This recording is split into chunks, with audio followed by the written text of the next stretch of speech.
వెనకటికి ఇదే ఎలక్షన్స్ 2020లో కూడా జరిగినాయి. 2020 తర్వాత ఇప్పుడు 2026ల ఎలక్షన్స్ జరిగినాయి. అప్పుడు కూడా మనం రిజల్ట్ తీసుకొని చూస్తే BRS, Congress and BJP 2020 data తీసుకొని చూస్తే ఫ్రెండ్స్, బీఆర్ఎస్ అంటే అప్పటి టీఆర్ఎస్ 1686 వార్డులు గెలిచింది. ఇవాళ ఎన్ని గెలిచింది?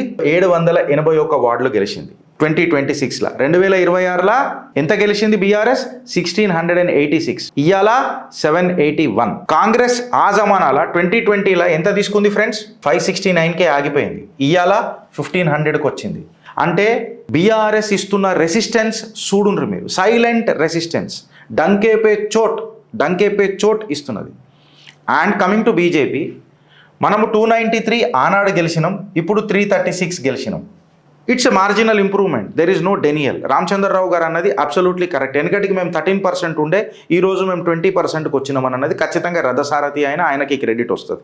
బట్ ఎంత మార్జినల్గా ఇంక్రీజ్ అయినామని అనేదే ఇంపార్టెంట్. 293 నుంచి మనము డైరెక్ట్గా 500 700కో పోలే, కేవలం 336కే పోయినాం. సో మీ క్యాల్కులేటర్లు మీ దగ్గర ఉన్నాయి, ఎంత పర్సంటేజ్ ఇంక్రిమెంట్ అయినాము అని అనేది ఒకసారి మీరు చూడండి.